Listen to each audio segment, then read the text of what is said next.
She discovered the betrayal quietly, not through screams or shattered glass. It arrived as a truth too heavy to deny, hidden in patterns she could no longer ignore. Messages erased too carefully, absences explained too smoothly, affection rationed like currency.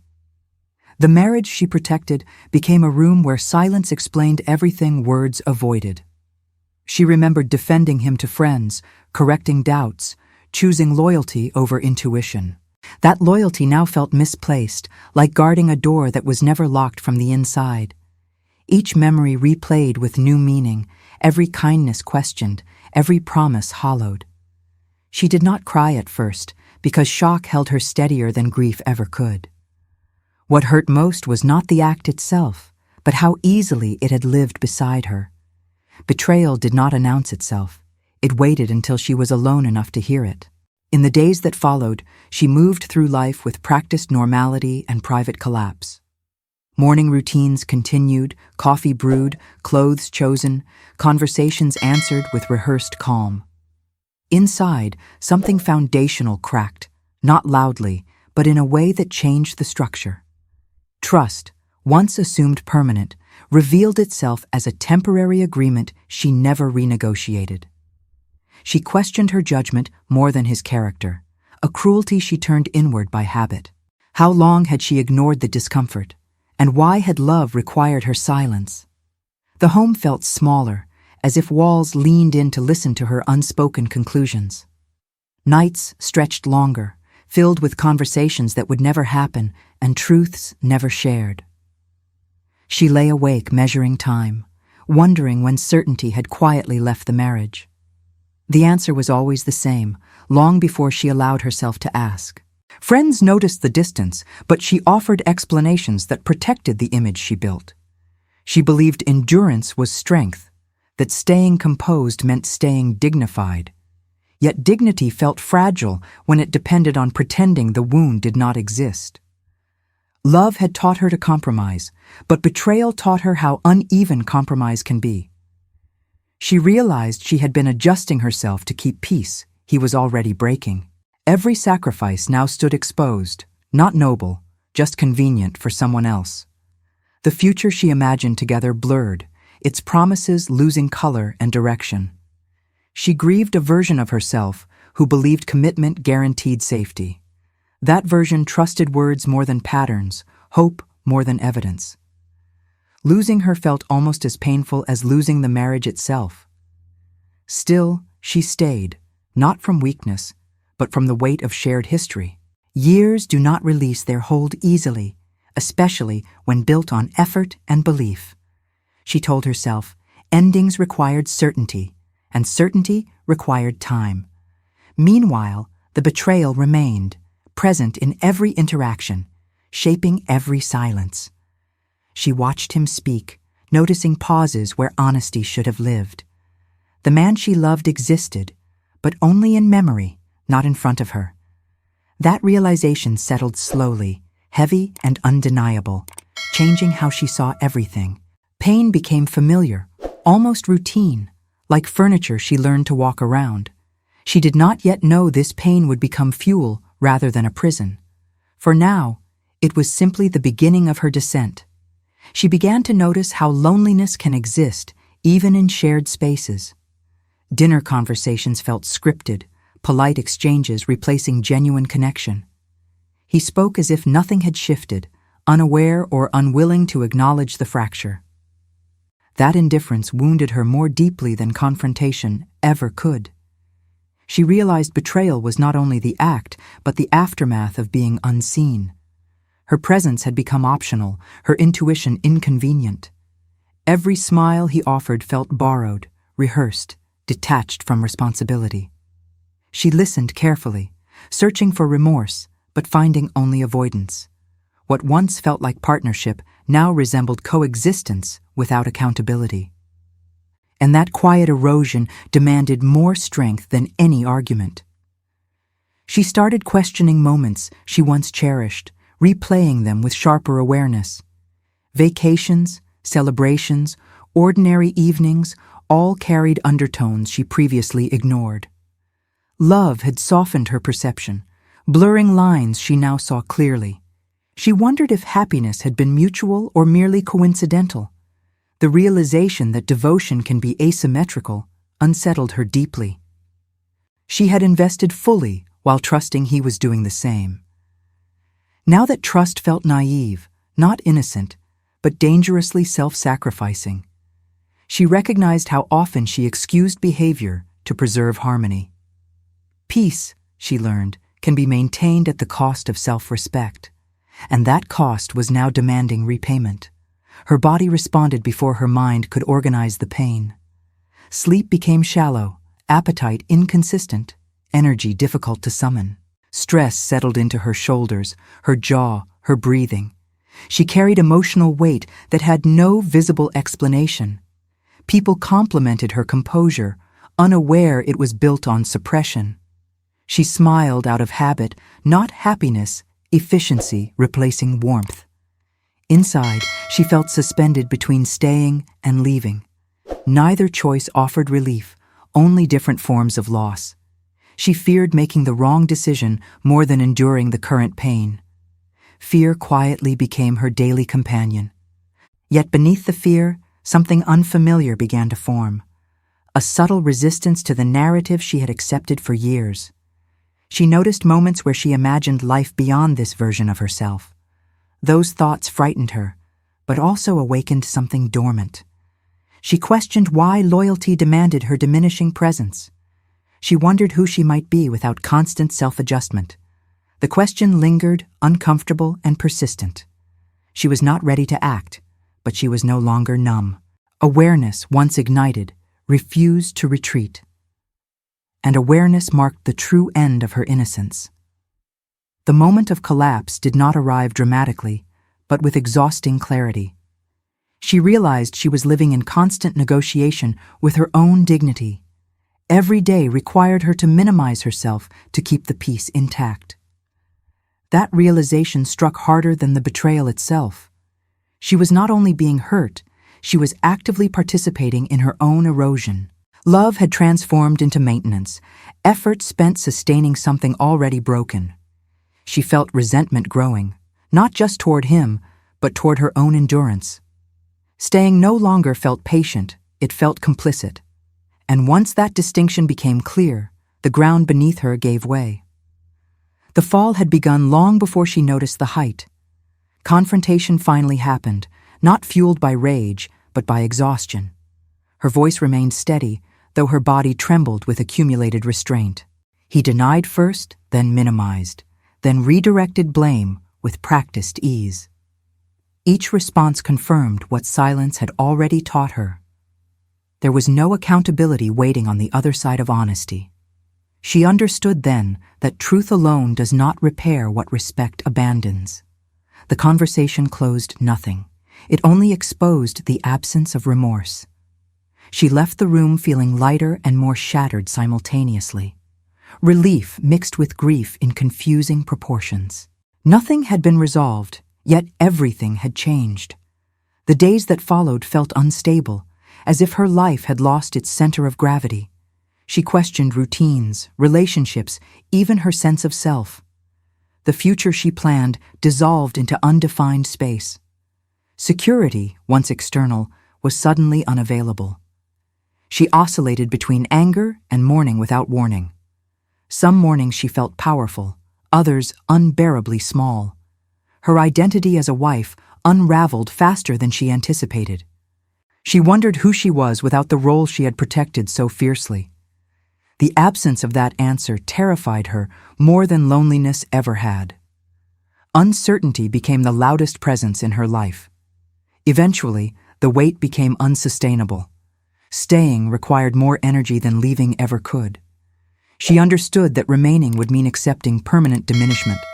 That acceptance felt like a deeper betrayal than his actions. So she chose disruption over decay. The decision did not feel brave, it felt necessary. She packed her life with careful hands and quiet resolve. There were no dramatic speeches, only irreversible movement. As she walked away, she did not feel victorious. She felt emptied, standing at the lowest point of her fall.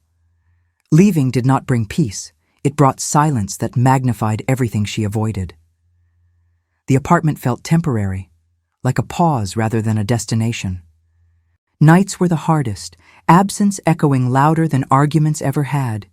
She missed familiarity more than the man himself, a truth that surprised her. Grief arrived in waves, unpredictable and physically draining. She questioned whether independence was strength or simply survival. Without structure, time stretched and collapsed unpredictably. Friends offered support, but healing remained a solitary process. She realized pain does not disappear when the source is removed. It follows, waiting to be understood. Financial realities surfaced quickly, demanding decisions she had postponed for years. She faced numbers, responsibilities, and consequences without shared buffering. Fear sharpened her awareness, forcing practicality over comfort. Each bill paid felt like both progress and loss. She mourned the life that had promised shared burdens. Independence required competence she doubted she possessed. Yet necessity began teaching her faster than reassurance ever did. She learned where to ask for help and where to stand alone. Small victories accumulated quietly, almost unnoticed. Survival slowly replaced despair. Emotionally, she reached her lowest point when the distractions ended. There was no one left to blame or convince. Only her reflection remained, asking difficult questions. Why had she tolerated so much for so little return? Why had love demanded erasure instead of expansion? Those questions refused comforting answers. They demanded accountability she could no longer outsource. She cried without restraint, releasing years of controlled composure. The breakdown stripped her down to essentials, and in that vulnerability, honesty finally emerged. She accepted that rebuilding would not resemble her past. The old version of her could not carry this future forward. That realization hurt, but it also clarified direction. Pain began transforming from enemy into instruction. She stopped asking how to return to normal. Instead, she asked who she needed to become. That shift marked the end of collapse and the beginning of change. Though fragile, the question felt empowering. For the first time, possibility outweighed regret. The fall had reached its bottom. She did not rebuild herself loudly or publicly. There were no announcements, no dramatic declarations of independence. Change arrived through discipline, repetition, and uncomfortable honesty. She began with what she could control: her time, her space, her habits. Mornings gained structure, evenings gained intention. She stopped numbing herself with distractions that delayed reflection. Instead, she faced the discomfort directly, letting it inform her decisions. Pain became something she listened to rather than fought. Each day asked for responsibility instead of explanations, and she answered, one action at a time. She revisited parts of herself she had neglected for years. Interests once postponed were given room to exist again. She noticed how much energy had gone into maintaining someone else's comfort. Redirecting that energy felt unfamiliar, almost selfish at first, but the results were undeniable. Confidence returned not as arrogance, but as alignment. She trusted her instincts again, no longer silencing them for peace. Boundaries replaced apologies where they once dominated. Self-respect became a daily practice rather than a vague idea. And consistency made it real. Physically, she changed in ways that reflected her internal shift. Posture straightened, eye contact lingered, movements grew deliberate. Her presence carried less hesitation and more certainty. People noticed, not because she sought attention, but because she occupied space fully. She no longer shrank to fit expectations that cost her clarity. The mirror stopped reflecting doubt and started reflecting agency. She dressed for herself, spoke with intention, listened without fear. Strength expressed itself quietly, without performance. It was not about proving anything. It was about no longer disappearing. Emotionally, she learned discernment instead of detachment.